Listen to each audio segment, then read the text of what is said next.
mencionan, tienen como un material también para estudiar bastante importante. Entonces, partimos de que hay una teoría, ¿verdad?, que nos ayuda a comprender esto. Ustedes bien lo vieron en el documental de la formación de la Tierra.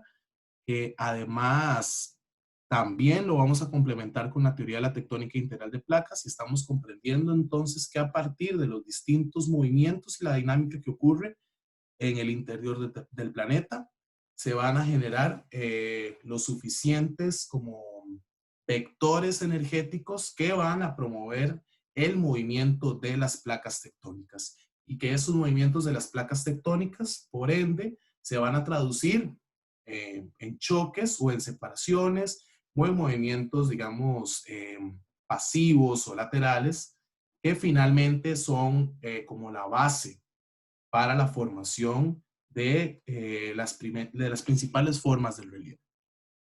Eso lo tenemos bastante claro. Ahora, si nos venimos un poco más a profundizar dentro de esa placa tectónica, ¿verdad? Hablemos de la placa Caribe, que digamos nosotros estamos sobre la placa Caribe, ¿cierto? La placa Cocos está debajo, subduciéndose de la placa Caribe, pero digamos que el relieve donde estamos habitando es esa segunda placa. Dentro de la placa tectónica, que está compuesta por tipos específicos de materiales litológicos, ¿verdad? De rocas, entonces que van a haber distintas formaciones geológicas dentro de esa misma placa, que obedecen a distintos periodos y a distintos procesos y también distintos ambientes, ¿cierto? Vamos también a encontrar pequeñas fracturas similares a lo que ocurre entre las placas tectónicas grandotas, pero a una escala mucho más pequeña. ¿Ok? Ahora, sí hay una correlación con las placas tectónicas, en definitiva, pero también puede ocurrir deformación en una escala mucho más local. ¿Ok? Y con eso es con lo que vamos a comenzar a hablar entonces en esta primera parte de la clase. ¿Qué es la deformación? Bueno, básicamente son cambios en la forma, el tamaño y en la orientación o posición de una masa rocosa, y la mayoría van a ocurrir en los márgenes de las placas tectónicas. Se producen, por tanto, de las fuerzas tectónicas de las placas que se están moviendo. Recordemos que estamos ubicadas en una zona geológica sumamente joven, por ende sumamente activa, por ende el proceso de subducción es todavía bastante fuerte y bastante importante, y eso va a ser en definitiva un factor que va a incidir en que los procesos de deformación también sean bastante intensos. ¿De acuerdo? Entonces, ustedes tienen ahí una imagen, por ejemplo, de un proceso de deformación, que es un pliegue. Si este proceso de deformación continúa, ¿ok?, es posible que eso genere, ¿ok?, este proceso de deformación que tienen aquí, genere una falla, que se quiebre, ¿ok? Y eso lo vamos a ver ahorita de qué depende. Eso va a encontrarlo ustedes en la literatura como los esfuerzos para la deformación, ¿ok? Entonces, los esfuerzos para deformar, básicamente, ustedes van a encontrar dos tipos principales de esfuerzo para deformar. Cuando el esfuerzo, ¿verdad?, en el cubo de roca, en el gran bloque de la roca, empieza a generar presión de forma uniforme, ¿ok?, vamos a hablar de un tipo de esfuerzo llamado presión de confinamiento. Pero cuando el esfuerzo no es uniforme, ¿sí?, sino que solamente se da en ciertas zonas de este gran cubo de roca, estamos hablando de un esfuerzo diferencial, ¿ya? Ahora, eso va a depender mucho del tipo de borde de la placa, ¿verdad? Y también es importante saber que la deformación ocurre posterior a la aplicación del esfuerzo, ¿verdad? Eso puede ser como bastante obvio para nosotros, pero es importante a nivel conceptual que no utilicemos, digamos, deformación y esfuerzo de forma similar, sino que son procesos, digamos, uno antes que que el otro, ¿no? Entonces ustedes tienen aquí a la derecha unas imágenes de cómo sería, por ejemplo, un estrato rocoso, un cuerpo rocoso que no se ha deformado, ¿sí? Está ahí. Pero resulta ser que por los mismos movimientos de las placas se genera dentro de los grandes bloques rocosos que están sobre la placa movimientos, es decir, esos movimientos se van convirtiendo en un esfuerzo. Y al convertirse en un esfuerzo, por ejemplo, si los movimientos van a empezar a cerrar, ¿verdad? Ese cuerpo rocoso, vamos a solerlo llamar como un esfuerzo de compresión, ¿verdad? Una compresión horizontal. Y esa compresión horizontal, no sé si ustedes recuerdan en la clase que hablábamos que era como una corrugación, ¿cierto? Distinto a que pase si se están separando, ¿verdad? Que se va a generar tensión, ¿verdad? Es un esfuerzo tensional que también ocurre en la horizontalidad. Ahora, puede ser que ocurran en la verticalidad también. Pero ahora estamos hablando, para ir empezando poco a poco, de esfuerzos que ocurren en horizontal. Si hay un esfuerzo tensional horizontal, ¿verdad? Que lo que está haciendo más bien es separar el cuerpo rocoso y lo va alargando, ¿verdad? Necesariamente a nivel vertical, digamos, del grosor de ese cuerpo rocoso, se va a adelgazar, ¿cierto? Eso es claro. Pero también se va a fallar. Ustedes aquí lo ven en el dibujo. Estas flechitas corresponden a fallamiento. Pero en realidad eso también sucede presión. Ustedes ven aquí, estas rayas de acá nos están indicando también que hubo fallamiento. Fallas, que no son necesariamente bordes de placas. Esto es dentro de una placa, ¿sí? Entonces, ojo, porque esto va a ser una pregunta, digamos, de examen importante distinguir. Me voy a adelantar. Hay sismos que ocurren por movimientos de las placas tectónicas, pero también hay sismos que ocurren porque bloques rocosos que están, digamos, colindando a través de fallas, se mueven. Que puede ser que sí, que se muevan por el movimiento de la placa tectónica. Digamos que esa es la causa principal. Pero también la causa principal puede ser simplemente, no sé, una construcción que generó mucho peso en este cuerpo rocoso y se va a generar un sismo. ¿Ok? Y bueno, y también tenemos esfuerzos de cizalla que se van a provocar, digamos, en la lateralidad, ¿verdad? Que tiene que ver más con desplazamientos, perdón, a lo largo de las zonas de la falla, ¿verdad? Que sería entonces muy similar a lo que habíamos visto en tectónica integral de placas con los bordes, pero ya viéndolo, digamos, en un cuerpo rocoso más superficial. ¿Ok? Entonces, deformar es estrictamente cuando es irreversible en la forma y el tamaño del cuerpo rocoso. ¿Ok? Cuando las rocas se deforman, ellas están sometidas a un esfuerzo que va a superar su propia resistencia y por eso es que se van a deformar. Si no se supera el, la resistencia, digamos, el límite de la resistencia, es posible que la roca regrese, ¿sí? Regrese, digamos, a su forma más o menos anterior. Entonces, cuando una roca, ante la presión, ante el confinamiento, ya no puede más por la presión que se genera y además por el material de la roca, por el tiempo, ya lo vamos a ver como los distintos factores, ella simplemente ya no puede más, se quiebra, ¿sí? Se rompe, se fractura y esa fractura es lo que vamos a conocer como el fallamiento, que es producto de la deformación, que es producto de el esfuerzo de confinamiento. ¿Ok? Entonces va a depender mucho en general, digamos, para verlo más sencillo, del estado sólido o no tan sólido del material para que se pliegue, para que fluya o para que sí se fracture. Pregunta, para que no se duerman. ¿Cuándo creen ustedes que ante el confinamiento las rocas se puedan plegar. ¿En qué estado tienen que estar? ¿En qué estado de la materia? Para que se plieguen.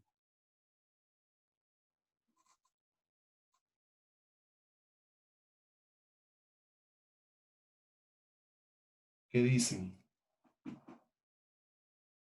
Profesor, eso no es cuando la roca está fundida. Exacto, exacto, Alexei, muchas gracias. Entonces, no puede ocurrir en la superficialidad terrestre, porque sabemos bien que en la superficialidad de las rocas fundidas, solamente digamos en los volcanes de Hawái, ¿cierto? Podríamos encontrar basalto fundido. Pero en definitiva eso va a ocurrir entonces en las capas, digamos, más profundas de la Tierra. Se me acaba de olvidar el nombre. Después de antes de la corteza estaba la astenosfera, si no me equivoco. ¿Ok? Totalmente de acuerdo con Alexei. ¿Ok? Entonces, la forma en que se están deformando estos materiales rocosos va a depender de varios factores físicos que ya lo vamos a ver. Ustedes tienen aquí entonces, es muy evidente el confinamiento, la presión que está ocurriendo a esta roca, y vean ustedes que va a ocurrir acá un ángulo convexo, ¿cierto? Que es lo que se conoce como un tipo, digamos, de pliegue sinclinal, porque es convexo. Y ven ustedes aquí a la derecha que es cóncavo, que es lo que se conoce normalmente como un pliegue anticlinal. Entonces, anticlinal, cóncavo, sinclinal, convexo. ¿De acuerdo? Entonces, cuando se pasa el límite de la elasticidad, perdón, ¿verdad? Que la elasticidad tiene que ver cuando la roca puede regresar a su forma. Estamos hablando de tres distintos momentos o tres distintos posibilidades de deformación. Si es una deformación elástica, en definitiva la roca regresa. Si es una deformación dúctil, la roca, porque está fundida, o no necesariamente tan fundida, pero sí, digamos, bastante en un estado no totalmente sólido, la roca puede fluir, ¿verdad? Que eso es lo que se conoce como una deformación dúctil. Y si la roca está fría, y además los materiales son bastante rocosos y compactos, suele darse un tipo de deformación frágil, ¿verdad? Que es lo que se conoce como la gran fragilidad. ¿De qué depende eso? De estos principales factores. Estamos hablando del factor de la temperatura, de la presión en que se confina el material, del tipo de roca, de la disponibilidad de los fluidos y del tiempo, ¿verdad? Y esos son los distintos factores que vamos a encontrar para que se deformen las rocas. Bueno, ustedes ven aquí de nuevo, ¿verdad? Vean ustedes el pliegue sinclinal acá y vean aquí el pliegue anticlinal. Vean aquí el pliegue sinclinal y además la falla, que ahí la indican. Y vean ustedes, nos indican de una vez la dirección. Todo este bloque, digamos, este movimiento está subiendo, ¿verdad? En la vertical y este bloque se está hundiendo. ¿Ok? Y esto es bastante común. Voy a nada más, déjenme un momento para... Profe, yo quería preguntarle en ese aspecto si estas fallas son muy regulares en el territorio, digamos, en Costa Rica o en Centroamérica, hay gran cantidad de fallas de estas. Ya te voy a enseñar el mapa para que te asustes. ¿Sí? Ahorita te lo enseño para que veas la cantidad de fallas que hay en el país. Ya te estás haciendo una idea, me imagino. Pero vas a asustarte, Alexei, cuando veas el mapa. Todo el mundo se va a asustar. De hecho, Profesor, y los temblores que provocados por ese tipo de fallas son igual de fuertes que los tectónicos. pueden ser hasta más, porque son más superficiales, pueden ser más violentos. Los sismos ocurridos por fallamiento local pueden botar una casa perfectamente. Digamos que muchos de los sismos que ocurren en este país son por fallamiento y son bastante Profe, fuertes. Sí, y ahora que hablando de eso, del montón de fallas que dice usted que aquí en el país hay, ¿verdad? Que esto que está ocurriendo en el ¿qué? Volcán Irazú, creo que es. Sí, el volcán Irazú, esa parte que se está cayendo del volcán, eso es por una falla, ¿verdad? O eso es por otro caso. Puede que haya fallamiento ahí. Yo la verdad no he estudiado a profundidad lo que está pasando específicamente en ese deslizamiento, pero definitivamente una falla puede provocar movimientos gravitacionales, ¿verdad? Puede provocar remoción en masa, deslizamientos, pero no te lo podría asegurar porque no sé, ¿verdad? Si es una falla tectónica. Ahí influyen demasiados factores, ¿verdad? Estamos hablando de un volcán, estamos hablando de que el volcán siempre está generando actividad y que esa vibración va también a ser un detonante en cuanto a la inestabilidad de la ladera y que además ya tiene antecedentes, ¿verdad? El Irazú tiene antecedentes importantes de inestabilidad de las laderas, entonces de las laderas del volcán, pues. Pero posiblemente, Isaac, yo la verdad no te podría asegurar, digamos, nada, pero no me extrañaría, sinceramente. Vean ustedes, entonces, ¿qué es una falla? Es un plano de ruptura en una masa rocosa a lo largo de la cual se produce el movimiento. Entonces, la falla hay que entenderla posterior a la deformación, ¿sí? Ya sea por que se tensa en separación o ya sea porque se corruga en confinamiento, ¿ok? O por lateralidad. En cualquiera de esos momentos, ¿verdad? Pueden ocurrir fallas. Fallas tanto verticales, ¿verdad? Que ya las vimos, que son estas que ustedes tienen acá, la falla normal, ¿verdad? Y la falla inversa, vean ustedes que son fallas que ocurren en la verticalidad, un bloque sube y otro bloque baja. Pero también tenemos fallas que generan un desplazamiento horizontal, ¿verdad? Pero también tenemos fallas mixtas, que se dan tanto los desplazamientos en horizontal como en la verticalidad. ¿De acuerdo? Entonces, son fracturas en la corteza a lo largo de las cuales ha tenido lugar un desplazamiento bastante apreciable, ¿verdad? Ustedes aquí ven la falla, muy evidente. Y ahora, ¿qué ocurre? ¿Cómo sé yo cuál es la correspondencia? ¿Verdad? Aquí normalmente está el martillito, se utiliza a escala.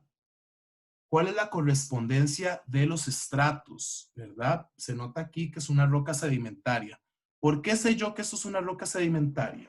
A ver si aprendieron algo de la clase pasada.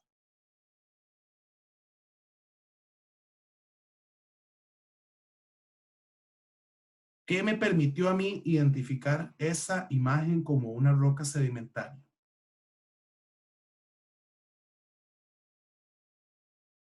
¿Qué creen ustedes? ¿Qué usé? Profesor, estas líneas que se van formando de diferentes sedimentos van dando diferentes tonalidades. ¿Y cómo se llaman En esta esas parte, líneas? Alexei. estas líneas que se ven, digamos, las partes que se ven más blancas, que se ven un poco más grises, Sí, estas sí, líneas forman parte de diferentes periodos de tiempo en los cuales los diferentes sedimentos o eran distintos. claro. Entonces se van formando líneas distintas. ¿Y cómo le Entonces, llamamos a esas líneas? Nosotros. Estratos, ¿verdad? Estás totalmente en lo cierto, ¿verdad? Nada más ahí te afino un poco, que son los estratos, ¿verdad? Los distintos estratos de disposición, lo que nos permite identificar esto como una roca sedimentaria. Entonces, en teoría, debería haber una correspondencia, ¿verdad? De los estratos que nosotros los podamos ir distinguiendo. ¿Ok? Hay pequeñas fallas de unos cuantos metros, pero también hay fallas como la falla de San Andrés, que me imagino ustedes han escuchado hablar de ella en California, que es de kilómetros, de kilómetros. ¿Ok? Y también va a variar mucho el ancho, ¿verdad? Que sí es más fácil distinguirlo en fotografías aéreas o satelitales, ¿verdad? Pero bueno, lo cierto es que las fallas ocurren o provocan, digamos, importantes sismos, ¿verdad? Y en ese sentido es importante también que las tengamos identificadas y mapeadas, A pesar de que, por lo menos el texto de Tarbuck y Lutyens habla de que muchas fallas están inactivas. Eso es cierto. No todas las fallas están activas, pero se pueden activar. Se pueden activar fácilmente. ¿Ok? Entonces, cuando hablamos de fallamiento, estamos refiriéndonos a niveles más superficiales de la superficie, valga la redundancia, terrestre. ¿Ok? Entonces, si yo les digo en una pregunta de examen, ¿por qué tiembla? Es una pregunta básica de un curso de principios geofísicos. Posiblemente si no estuviéramos viendo la clase de hoy, ustedes dirían por los movimientos de las placas tectónicas. Y yo les pondría un 0.5 de 1. ¿Por qué? ¿Qué está faltando?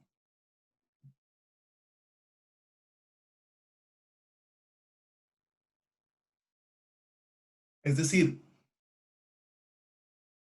el hecho de que tiemble por los movimientos de las placas tectónicas nos responde el 50% de la pregunta.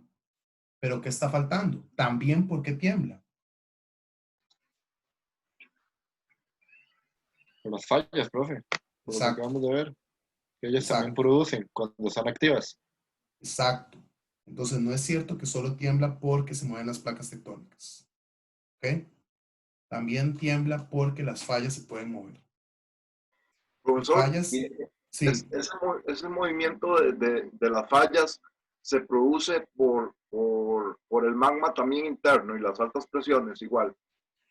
sí, pero también se puede, digamos, ¿se acuerdan cuando vimos en la teoría del geosistema que había como un elemento que era tipo fractal? Es decir, que un sistema tiene subsistemas y cada subsistema es un sistema en sí mismo.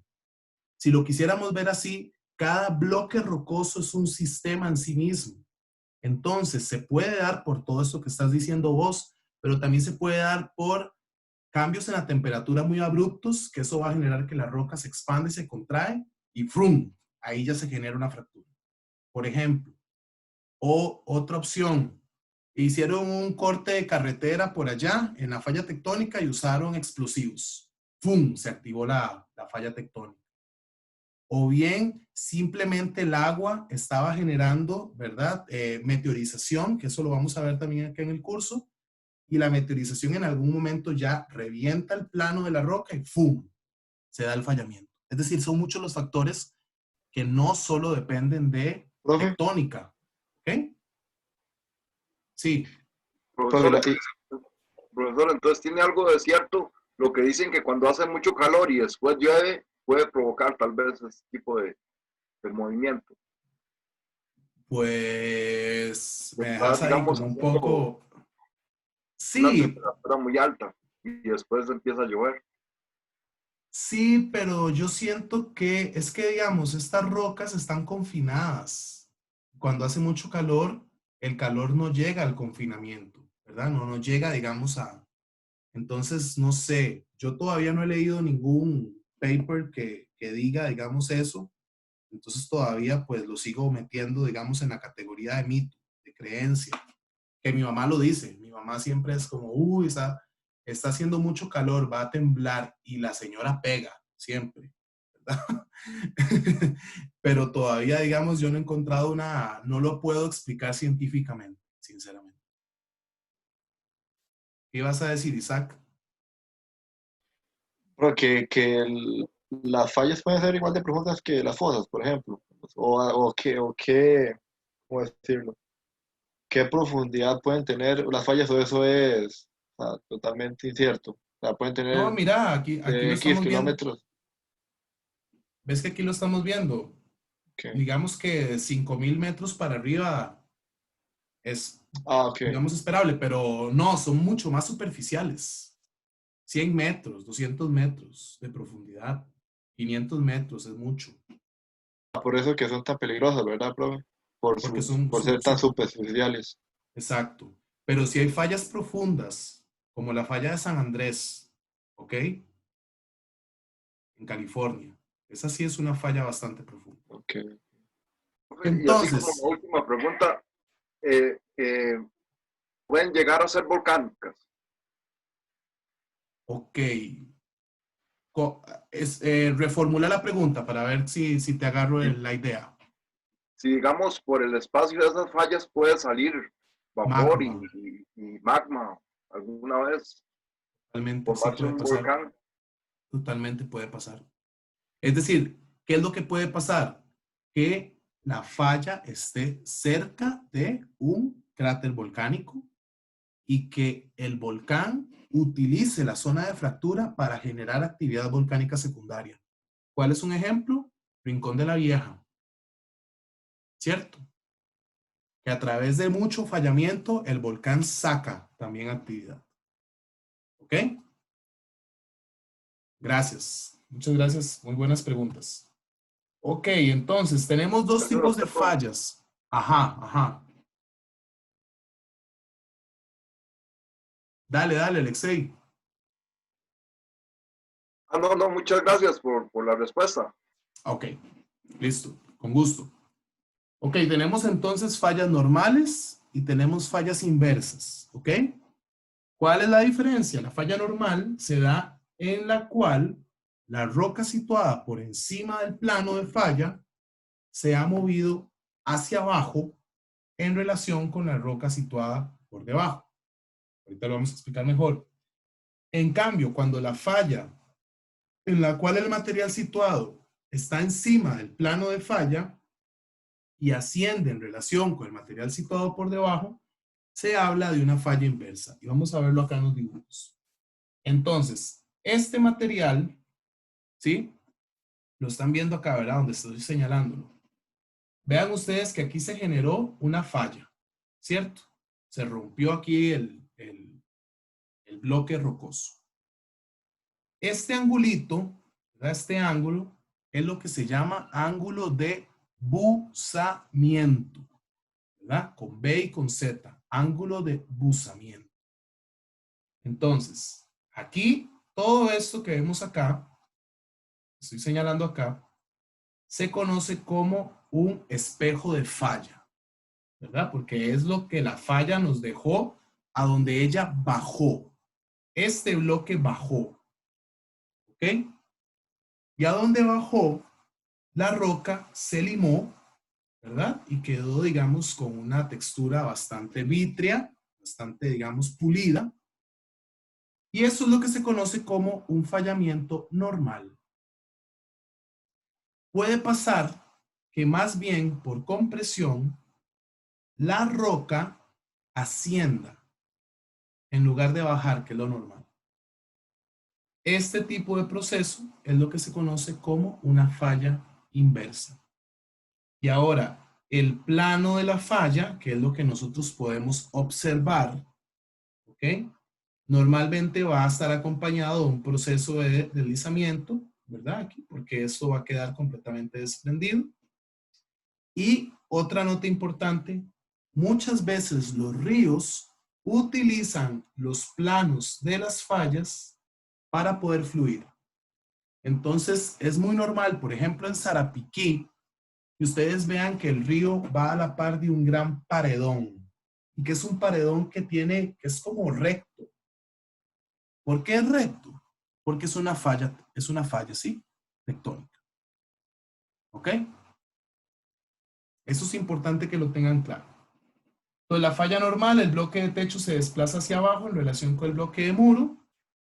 ¿Ok? Y la mayoría de las fallas normales son bastante pequeñas, con desplazamientos más o menos de 1 metro, pero bueno, hay algunas que sí se extienden por kilómetros, ¿verdad? Que es esta famosa falla de San Andrés.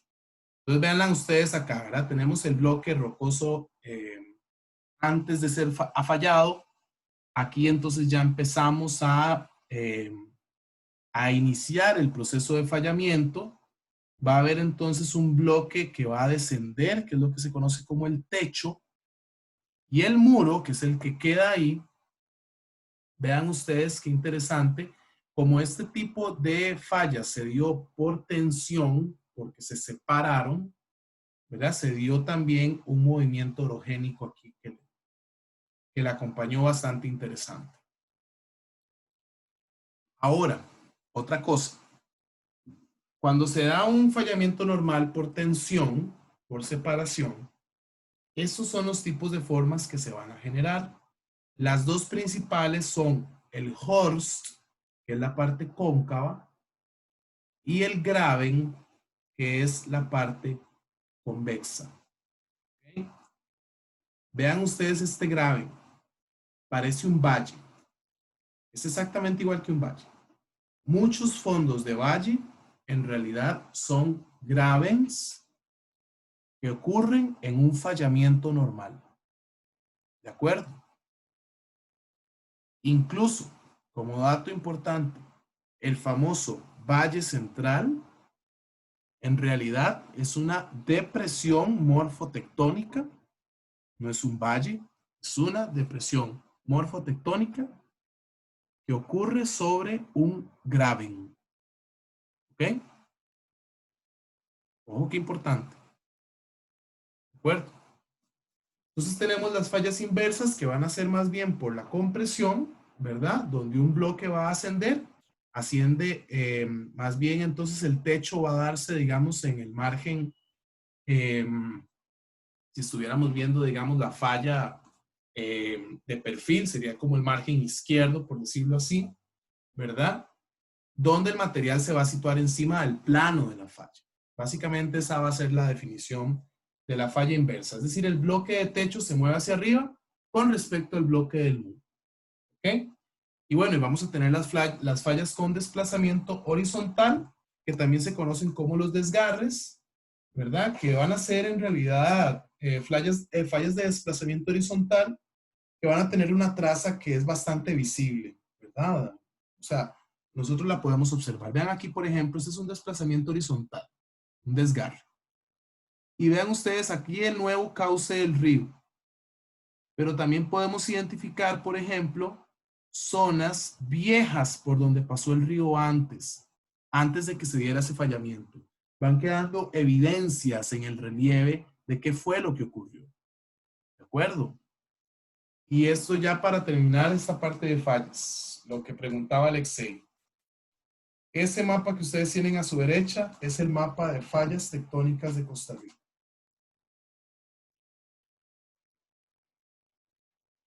¿Qué pueden observar ahí?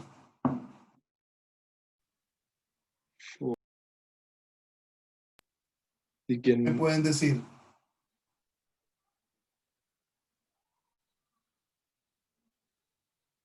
¿Qué Profe, casi dicen? ¿Qué todo el dicen? territorio está cubierto de fallas. Exacto. Costa el, Falla. el único lugar como que está más con fallas es la zona norte, pero aún así hay fallas que pasan. Y vean que hay fallas bien largas. Vean esta. Larguísima. Vean esta falla aquí. Larga. Vean esta falla. Vean aquí esta falla. Vean esta falla larguísima. No sé si la pueden ver. Vean aquí esta otra. Vean, por ejemplo, esta falla en realidad es la fosa. Esta es la fosa mesoamericana. Vean aquí la división. Entonces esto sería Cocos, ¿verdad? Metiéndose ahí. Esto parece ser que es la microplaca de Panamá. Vean aquí, donde se nota. Pero vean ustedes, ¿sí? Vean aquí las calderas. También las formas de los volcanes. Vean qué interesante, que son fallas. Entonces sí, lo que está diciendo Isaac puede tener sentido. Vean aquí el Poás. Vean las fallas. Vean aquí Irazú. Vean qué interesante. Vean Talamanca, toda llena de fallas, ¿verdad? Y las llanuras del Caribe.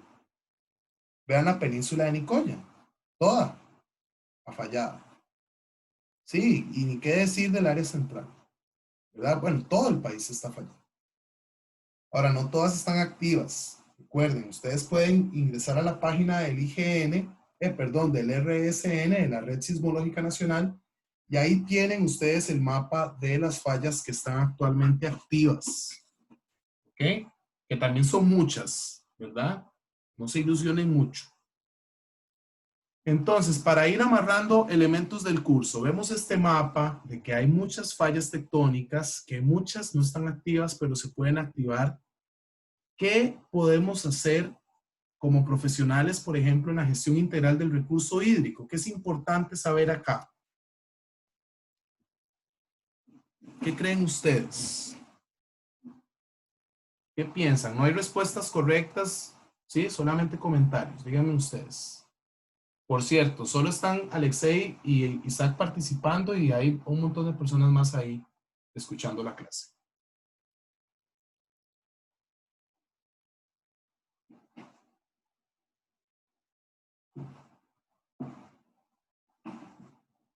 ¿Qué piensan que hay que considerar desde la gestión integral del recurso hídrico al ver esto?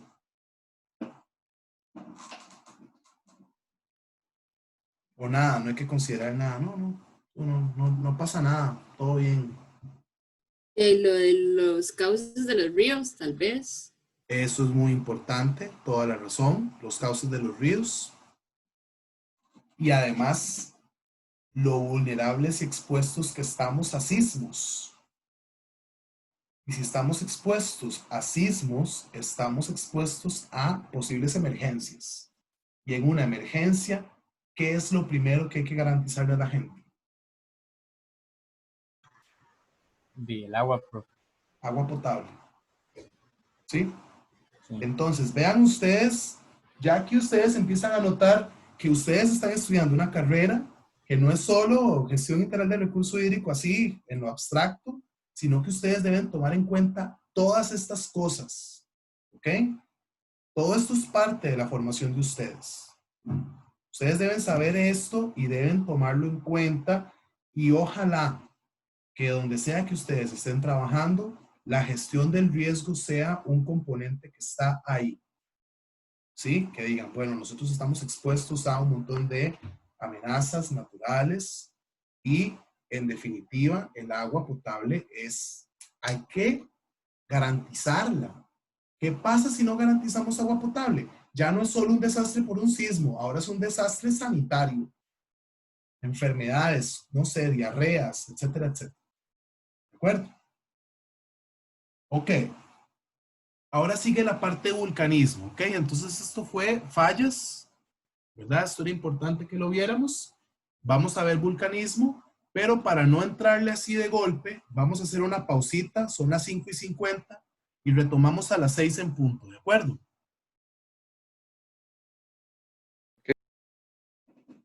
Vulcanismo. ¿Qué es un volcán para ustedes? ¿Qué es un volcán? Así, en palabras de ustedes, no tienen que elaborarlo mucho. Para mí sería como una elevación del terreno, ¿verdad?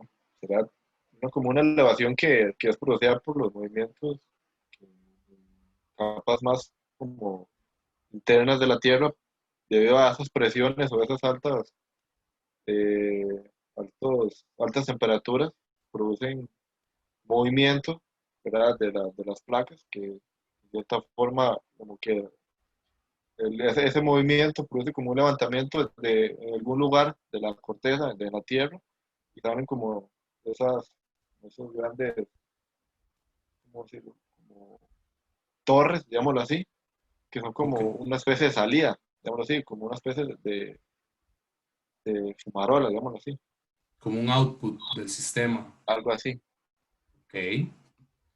¿Alguien más?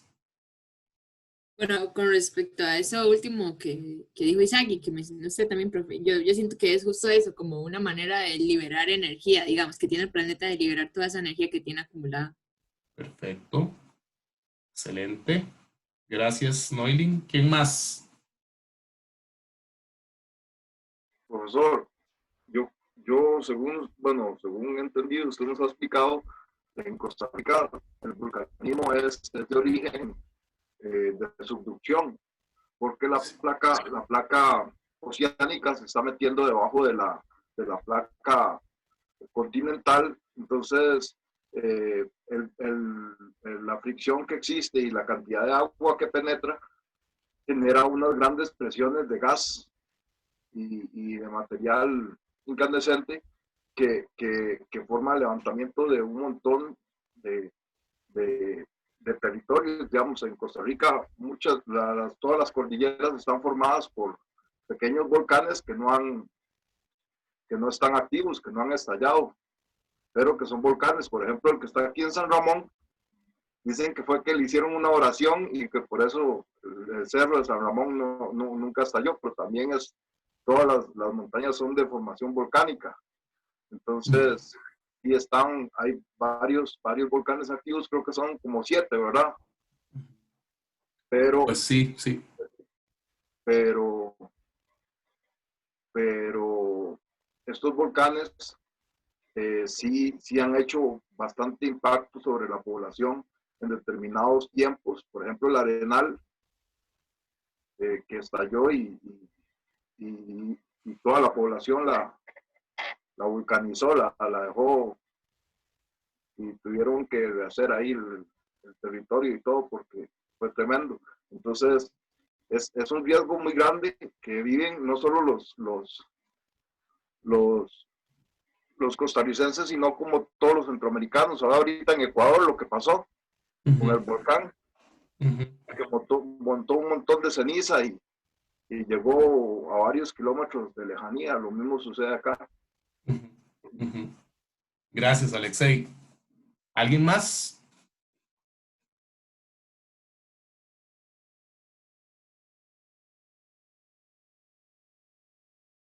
Ok, está bien. Bueno, mencionaron entonces liberación de energía, mencionaron que es producto del movimiento de las placas tectónicas, mencionaron que además para el caso de la subducción de la gran placa oceánica que está entrando debajo de placas continentales, se va a dar un tipo específico de vulcanismo, ¿cierto?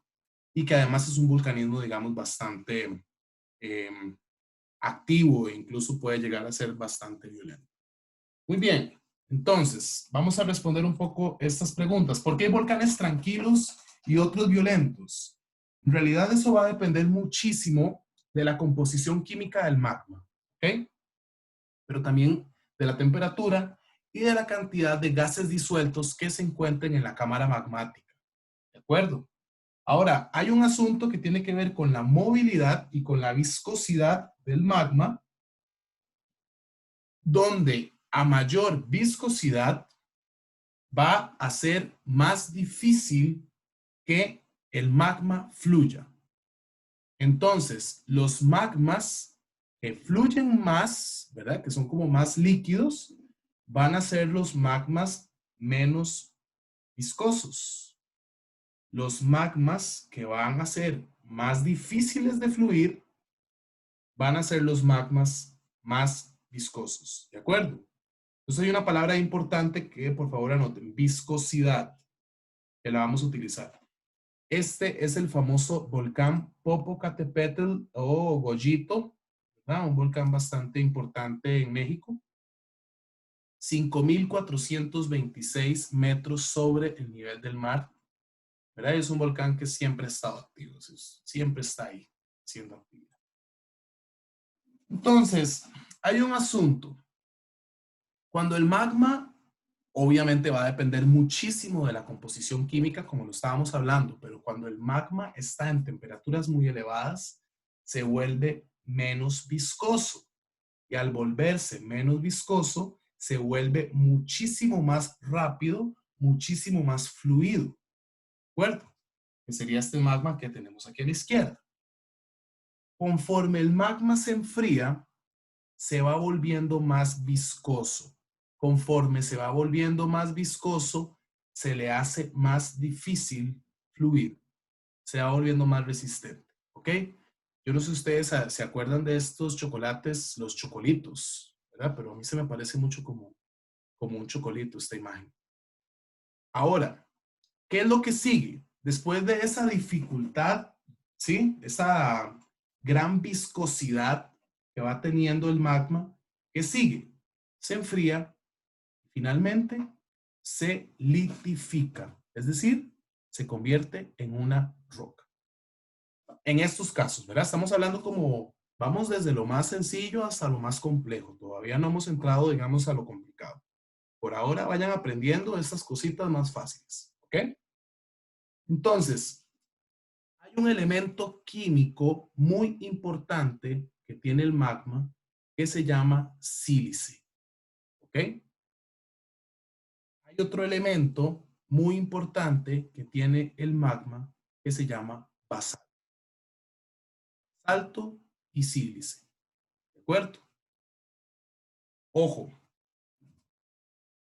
O más bien, vamos a verlo así.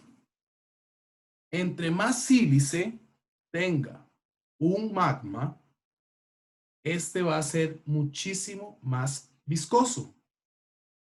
Entre menos sílice tenga, va a ser muchísimo más fluido. Ojo, el basalto, antes me equivoqué, perdonen, no es que hay basalto y sílice, sino que el basalto tiene un porcentaje de sílice, ¿ok? Eso fue por eso fue que me equivoqué. El basalto solo tiene un 50% de sílice en su composición química, ¿ok? Es esta roca oscura que ustedes tienen acá. Conforme tenga más sílice, el magma va a volverse más claro el material, como el caso del granito, que tiene un 70% de sílice, o como el caso de las andesitas, que tiene un 60%. Estos dos materiales van a ser muchísimo más viscosos que el basalto. De hecho, el basalto es este que ustedes tienen acá. ¿Ok? Estos otros materiales suelen ocurrir o suelen enfriarse no cuando salen, no cuando explotan, sino cuando se enfrían dentro de la cámara magmática. ¿De acuerdo? Entonces, tenemos, por ejemplo, el magma basáltico, ¿verdad? Que tiene una viscosidad bastante baja, ¿verdad? Y que eso lo vamos a encontrar normalmente con más frecuencia en los volcanes en escudo. ¿En Costa Rica hay volcanes en escudo? No. ¿Ok? En Costa Rica, ¿qué tipo de volcanes hay? Conos compuestos, también llamados estratovolcanes. ¿Ok? Que tienen una composición intermedia de sílice en su magma. ¿Ok? Ahora, en las coladas piroclásticas que también tenemos acá, y en los domos volcánicos, es a donde vamos a encontrar mayor porcentaje de sílice, prácticamente granítico, ¿ok? En este tipo de vulcanismo. Ustedes ven aquí los tres ejemplos, ¿verdad? Este es el más basáltico que tenemos aquí a la izquierda. Este va a ser el más andesítico, es el intermedio, que es el que tenemos normalmente aquí. Ustedes lo van a leer mucho, andesitas. Entonces, cuando ustedes lean andesitas es, ok, tiene un 60% de sílice. Es bastante viscoso, pero no tan viscoso como el granito. ¿De acuerdo? Entonces, ojo qué interesante. Los magmas viscosos son más explosivos. ¿Ok? Incluso, como lo decía Alexei, los magmas viscosos que suelen estar en conos piroclásticos, en domos volcánicos y en volcanes compuestos, si han sido producidos en un proceso de subducción, como todos los del Cinturón de Fuego del Pacífico, ¿cierto? Son cientos de volcanes, van a tener un porcentaje de viscosidad bastante importante. Y además se suelen acompañar de columnas eruptivas de cenizas y de gases, como este volcán que ustedes tienen aquí a la izquierda. Cuando los magmas son muy basálticos, es decir, que su porcentaje de sílice no es superior al 50%, son fuentes de lava muy líquidas, muy líquidas, lava basáltica y muy tranquilas en realidad. Vean ustedes este de la derecha, que es un volcán de Hawái. Y aquí estamos rompiendo el primer mito. Y es que la gente cree que los volcanes de Hawái son más peligrosos que los volcanes que tenemos acá en Costa Rica. No, no. Son más peligrosos los volcanes de Costa Rica que los volcanes de Hawái. Y ahora le voy a dar la palabra a ustedes para que me expliquen por qué. Entonces ustedes les tienen que preguntar, bueno, ahí Isaac está con la mamá. Entonces la mamá de Isaac le pregunta, ¿por qué? ¿Por qué son más violentos los volcanes de Costa Rica que los volcanes de Hawái? A pesar de que ustedes ven un volcán de Hawái como este que tienen a la derecha y se ve muy fuerte, ¿no? Ese color rojo vivo. ¿Quién quiere animarse a contestar? Profe, ¿no era que usted había dicho que como que los de aquí contenían agua, algo así, cuando hacían las explosiones o algo así? ¿Ah? ¿Sí? ¿Y cómo complementamos eso, Paola, con lo que estamos viendo hoy en la clase? ¿Por qué son más violentos? ¿Son más viscosos o son menos viscosos? Se supone que entre más viscosos son más explosivos, ¿verdad? Exacto, exacto. Sí. Entonces, si a ustedes les preguntan, ¿pero por qué los volcanes de Costa Rica son más violentos que los volcanes de Hawái? Bueno, es que son más viscosos, y si son más viscosos son más explosivos, y suelen estar acompañados de columnas de ceniza. Y las columnas de cenizas van a quemar todos los cultivos, van a provocar problemas respiratorios. ¿Sí? Se puede, o sea, el efecto de ese volcán, de la actividad volcánica, puede llegar a kilómetros. No el magma. No es esto, ¿verdad? Que nos metieron en las películas. Es esta cortina de humo, el peligro. Y más, además, la actividad magmática que va a generar, porque también genera actividad magmática.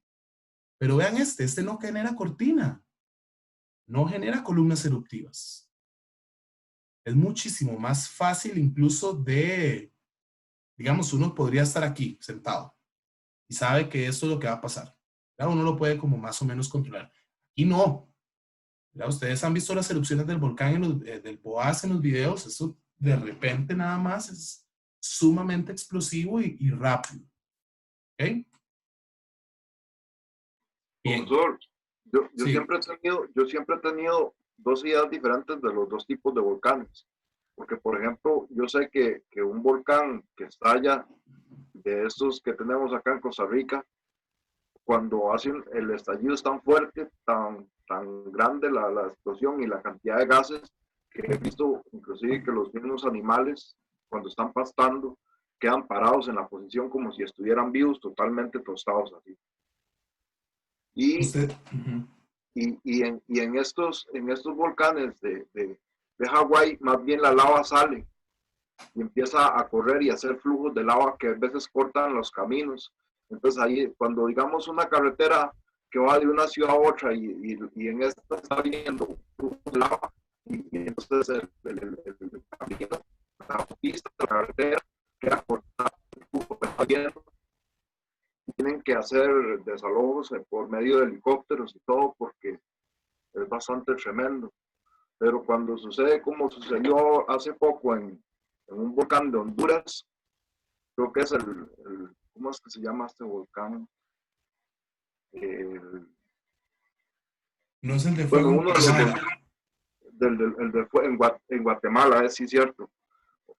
Ese volcán mató a las personas por asfixia, por la gran cantidad de humo que salió, no podían respirar y se morían. Tenés toda la razón en que los volcanes de Hawái, obviamente, pues son volcanes. Van a generar afectación, pero la afectación es en infraestructura y sí da tiempo en que la gente se pueda ir, porque el movimiento no es rápido. En cambio, una cortina eruptiva, eso se mueve en segundos y eso no hay tiempo de casi nada, ¿verdad? Entonces, el tipo de actividad es la que marca la diferencia. Los conos compuestos o estratovolcanes, que son los que tenemos acá, al generar este tipo de actividad, que lo que indica es la presencia muy importante de agua, vapor, que se mezcla y forma estas grandes columnas de cenizas y gases, esto es letal, ¿verdad? Esto puede matar a la gente. Azufre, profesor. El Bueno, azufre además es un fuerte mortífero. todos los gases que tiene, imagínense, tiene ácido sulfúrico, eso mata a la gente.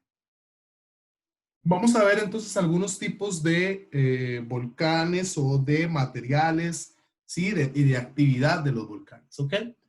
La colada de lava. Entonces ustedes ven aquí el volcán de fondo. Toda esta pared que ustedes tienen acá es una colada de lava, ¿ok? Más del 90% de la lava terrestre tiene composición basáltica, ¿ok? Eso es importantísimo también que lo tengamos claro. Ahora, las andesitas y otras lavas intermedias componen el otro 9%, que Es poquito en realidad. Y el 1% restante son estas riolitas que son muy ricas en sílice. Ahora, el basalto, como ustedes ya lo saben, tiene un contenido de sílice bastante bajo, ¿verdad? Entonces, cuando está caliente, es este chocolito que les decía, ¿verdad? Que va fluyendo. Literalmente lo que forman son ríos de lava, ¿verdad? Son ríos de lava que van a fluir por cauces volcánicos y que pueden alcanzar velocidades de hasta 300 metros por hora, o incluso se habla de distancias de hasta 100, 150 kilómetros, ¿verdad? Ahora, hay lavas que son riolíticas, que es decir, que tienen un contenido de sílice bastante importante, distinto, digamos, a las lavas basálticas, que se van a mover muy lento, muy despacito, ¿verdad? Y que van a ser muchísimo más perceptibles. Por ejemplo, las coladas de lava del Poás son más riolíticas. Nosotros podemos ir viendo donde ellas, ¿verdad? Ahí van, muy despacio. Ok, de hecho hasta se nos hace difícil verlas más bien. Entonces tenemos 4 tipos de coladas de lava. Tenemos las coladas cordadas, que van a ser las más comunes en Hawái. Las coladas AA, que son bloques ásperos y muy desiguales, ¿verdad? Que tienen incluso bordes afilados y muchas rugosidades, que son estos que ustedes ven acá. Eso es una colada, ¿verdad? Un río. Tenemos coladas de bloques, que van a ser una mezcla de magmas andesíticos y riolíticos que generan bloques y que sus superficies son, digamos, relativamente lisas.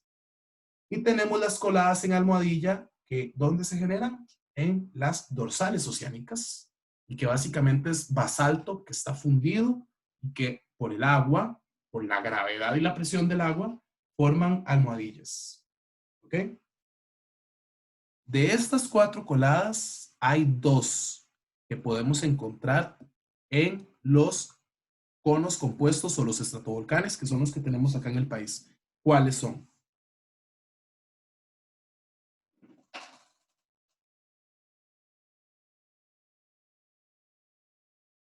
Hay 2 que podemos encontrar en Costa Rica, de esas 4. ¿No serán las coladas AA y las coladas de bloques? Totalmente, exactamente, ¿sí? ¿Por qué? Porque las cordadas solo pueden estar en Hawái. ¿Y porque las en almohadilla solo pueden estar en dorsales oceánicas? Por descarte lo puede sacar uno más sencillo, ¿verdad? Definitivamente. Entonces, la composición de los gases es muy importante, ¿verdad? Precisamente porque eso va a configurar también los gases que están en la atmósfera. Los gases de los volcanes compuestos, que son los volcanes estratovolcanes, ¿verdad? Están compuestos, valga la redundancia, de un 70% de vapor de agua, un 15% de CO2, un 5% de nitrógeno y un 5% de dióxido de azufre, cloro, hidrógeno y argón. Y aunque, como dijo Alexei, aunque esto sea un porcentaje sumamente bajo, la mezcla de estos gases se vuelven un caldo letal para el ser humano, para los animales en general. ¿Okay? El ácido sulfúrico, que es una combinación de agua con azufre, es sumamente tóxico, sumamente contaminante, y además tenemos la suerte que los volcanes de Costa Rica lo generan. Me imagino que ustedes lo han visto en el Poás. Me imagino que también lo han visto en el volcán Irazú, la laguna de ácido sulfúrico. Si una o uno de ustedes cae en una de esas lagunas, yo creo que no sobrevive. ¿Okay? Es letal. Cualquiera puede morir. ¿De qué muere? De quemadura. ¿Sí?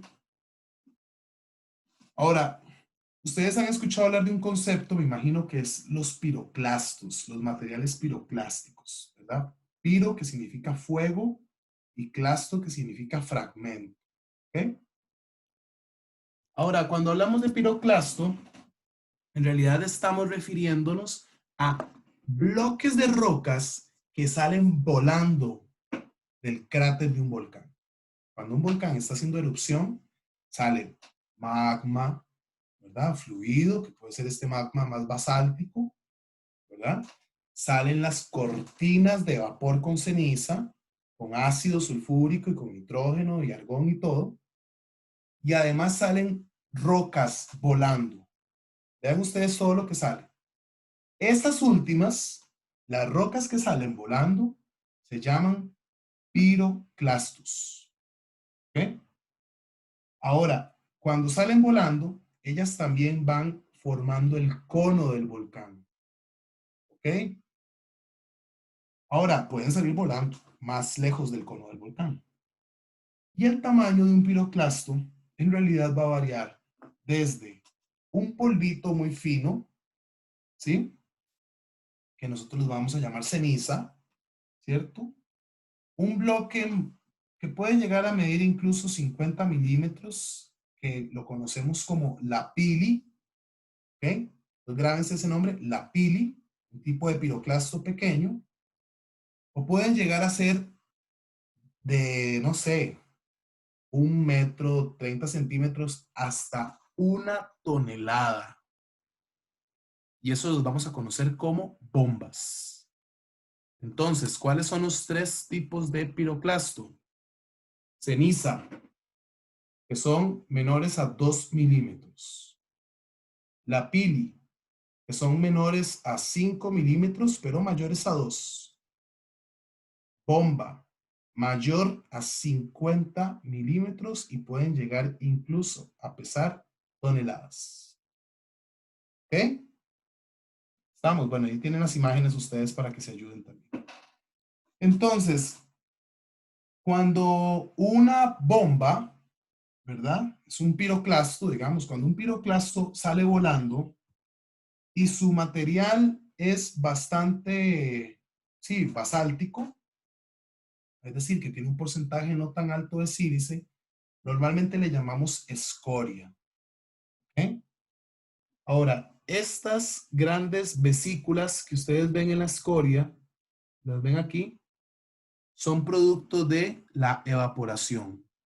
¿Qué nos indica esto? Que ella salió volando y conforme volaba, se fue evaporando. Conforme se fue evaporando, ella fue perdiendo material y se vuelven muy livianas. Son rocas que ustedes agarran y no pesan nada. Pero si la cámara magmática en realidad tiene un porcentaje mayor de sílice, ¿verdad? La composición química del magma va a cambiar, definitivamente. Va a ser muchísimo más pardo o más blanco. Y entonces nos vamos a encontrar con otro tipo de piroclasto que vamos a llamar pumita. ¿Ok? La pumita se utiliza mucho, las señoras lo utilizan mucho, bueno, es que mi mamá lo usa, para quitarse los callos de los pies. Y se conoce popularmente como piedra pómez. ¿Ok? Entonces, la piedra pómez es un tipo de piroclasto rico en sílice y específicamente es una bomba porque salió volando. ¿De acuerdo? Bueno, ustedes esto lo saben desde la escuela, ¿verdad? Desde chiquitillos, chiquitillas, que es la composición, digamos, anatómica de un volcán.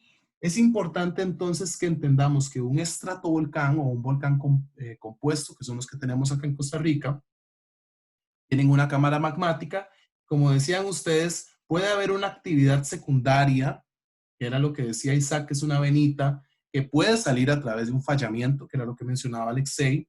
Tiene un cráter principal donde la actividad que va saliendo, ¿verdad?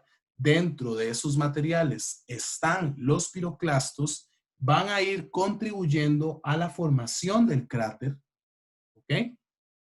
Y ahora viene la pregunta.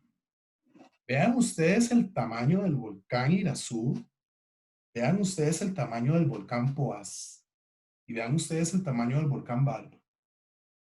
Esos no son volcanes chiquitillos. Esos son volcanes grandes. Son volcanes muy, muy grandes. Y eso lo que nos indica es que son volcanes que han tenido una actividad bastante constante, ¿no? Porque ¿cómo se va a formar ese tamaño? Porque él mismo lo ha ido formando, ¿sí? A través de su chimenea Él va sacando piroclasto y piroclasto y piroclasto y piroclasto, y ese piroclasto es el que va formando y formando y formando esa chimenea.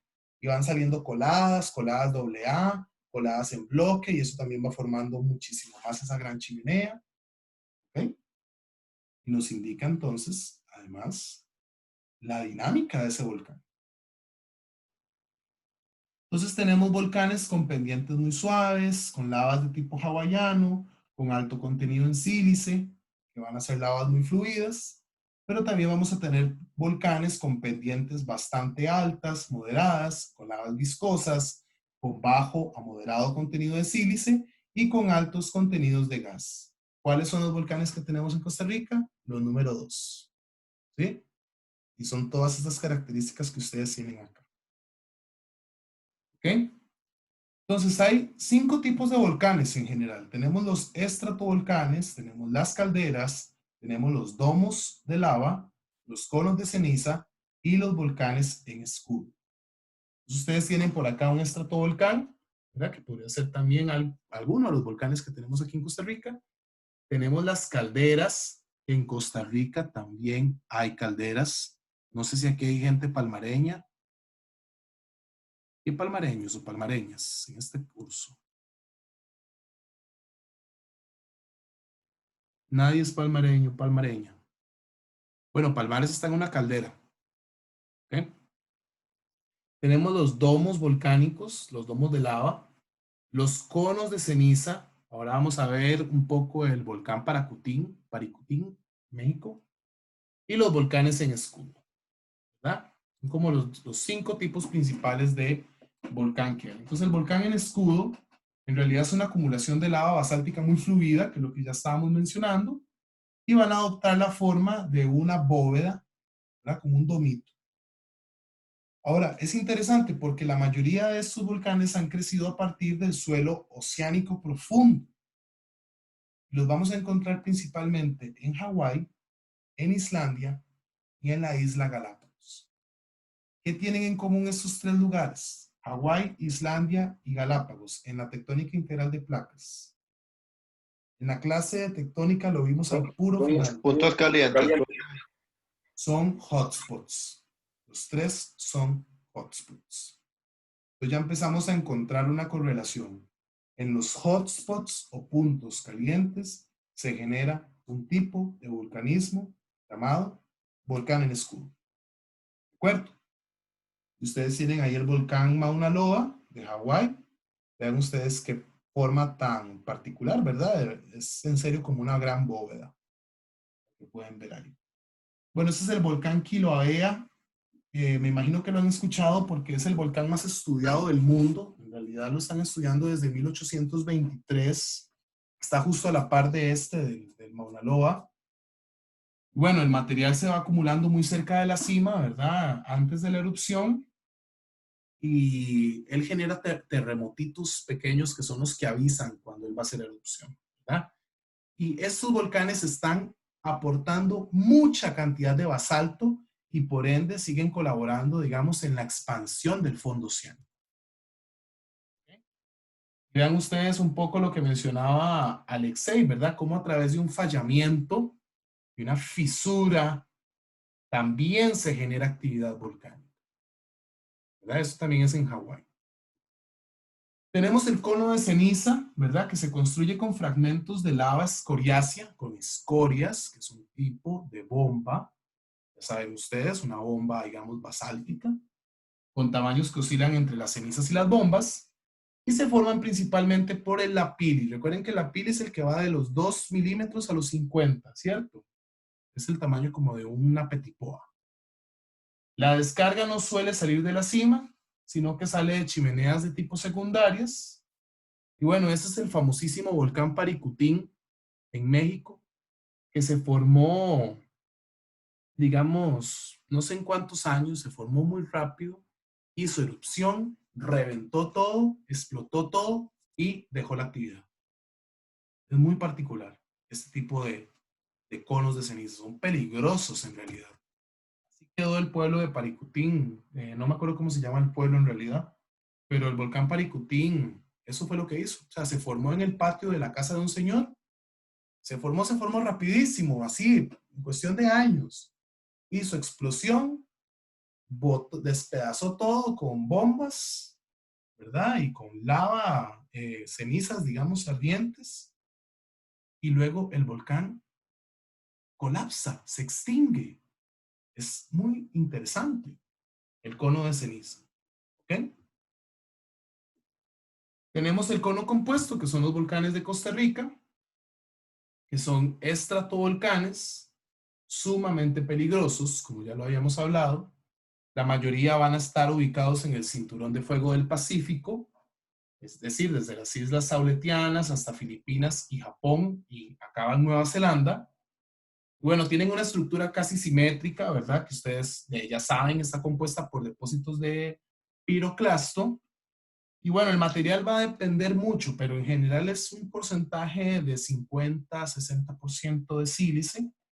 Pero bueno, también pueden ser bastante basálticos, ¿verdad? Esos son los volcanes que tenemos aquí en Costa Rica, ¿verdad? Por ejemplo, el Arenal, ¿verdad? Vean ustedes la cantidad de basalto que botó. Bastante ardiente en algún momento.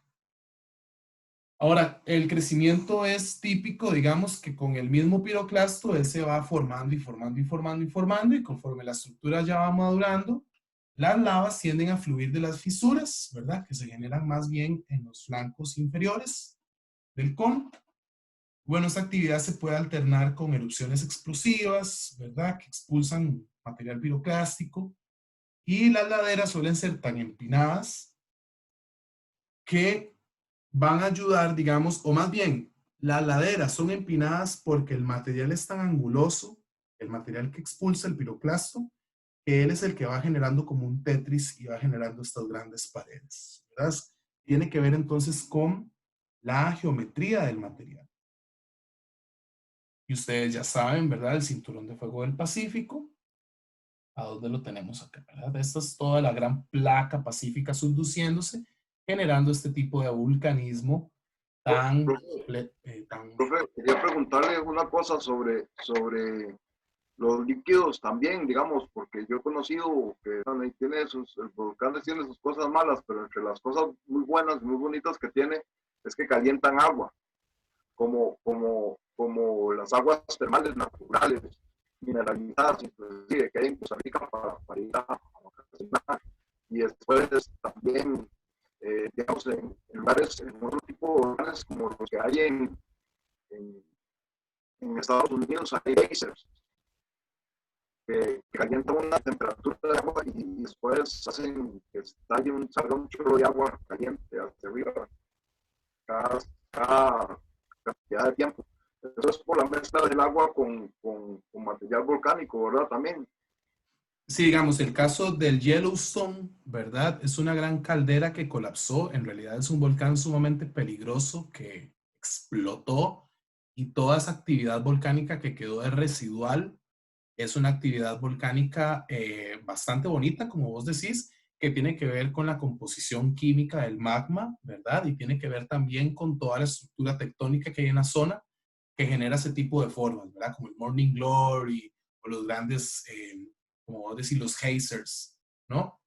Ahora, en el caso costarricense, sí, una de las actividades secundarias generadas por el vulcanismo compuesto es el agua hidrotermal, o la hidrotermalidad, ¿verdad? Que son estas grandes venitas volcánicas que liberan calor y que efectivamente están cerca de fuentes de agua y van a generar este tipo, digamos, de proceso que para nosotros los seres humanos es delicioso, ¿verdad? Que incluso se habla de propiedades hasta medicinales y terapéuticas del agua hidrotermal.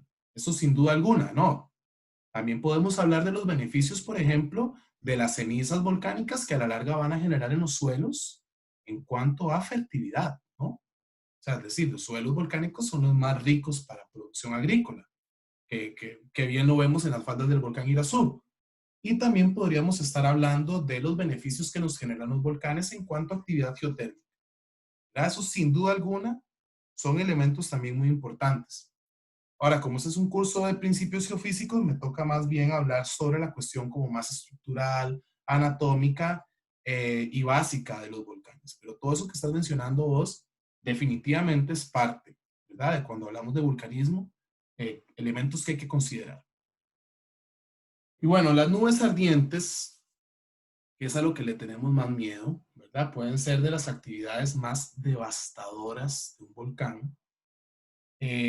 Pues pueden estar acompañadas de coladas piroclásticas, ¿verdad? Que además van a generar gases calientes con ceniza y fragmentos rocosos más grandes.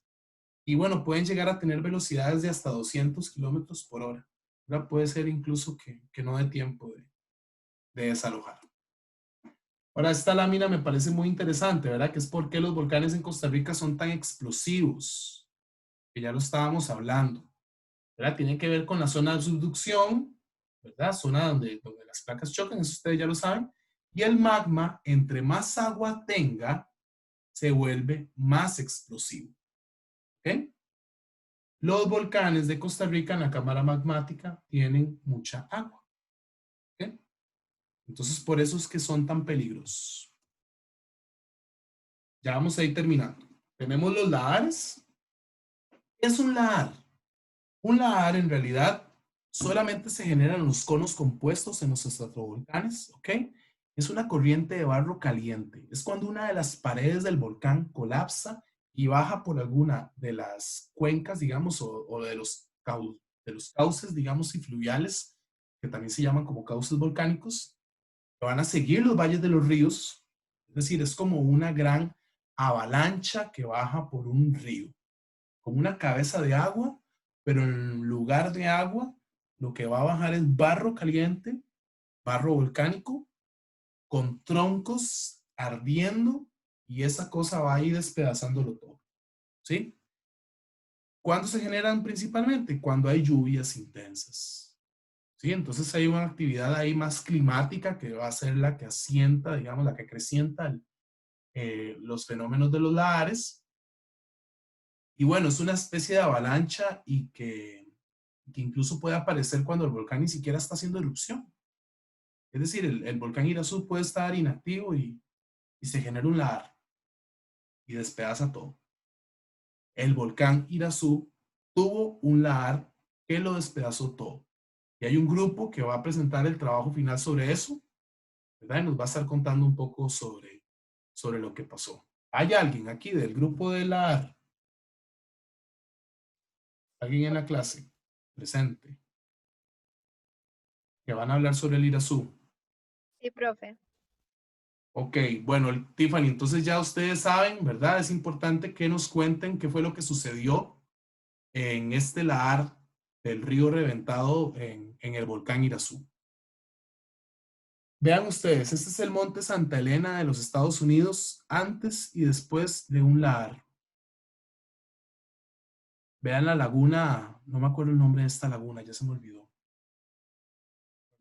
Prácticamente, vean, es impresionante, ¿verdad? Aquí se ve donde se rompió la pared del volcán y cómo colapsó, ¿verdad? Todo el ambiente volcánico de alrededor.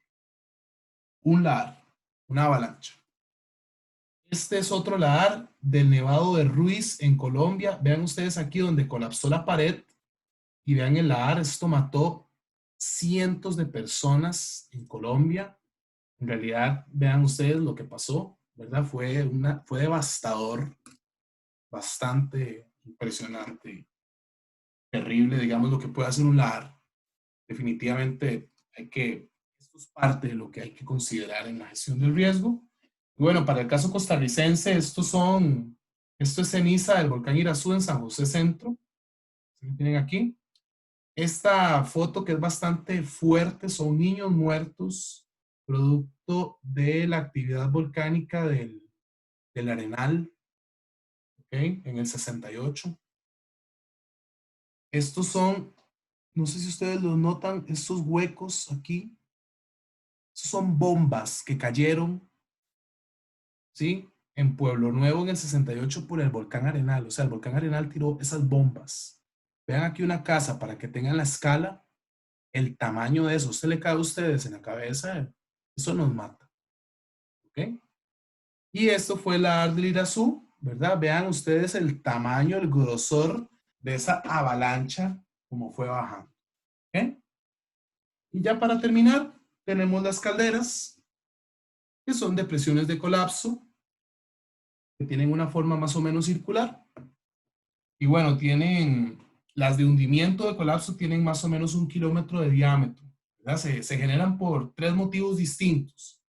Uno puede ser por el hundimiento de la cima del volcán, ¿verdad? Que es un volcán compuesto que se hunde la cima después de una explosión, ¿verdad? Eso se supone que es lo que pasó en el Yellowstone, que lo mencionaba antes Alexei.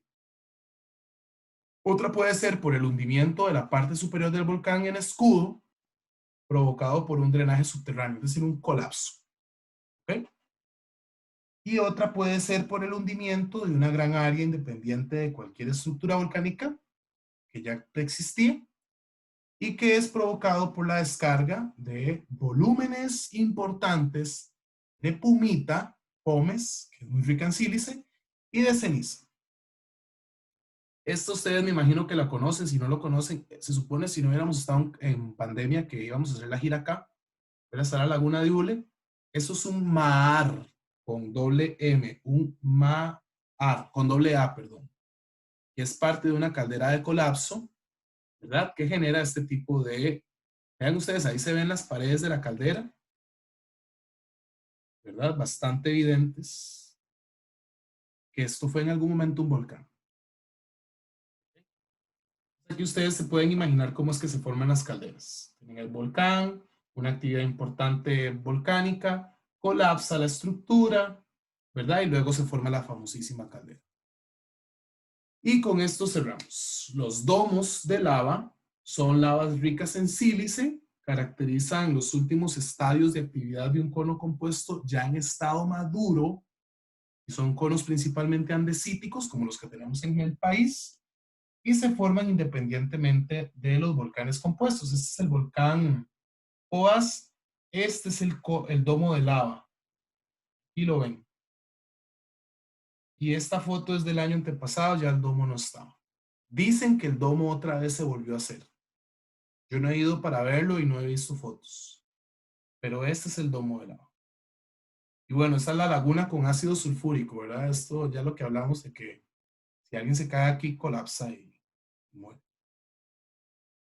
¿Ok? Entonces, eso sería. ¿Ok?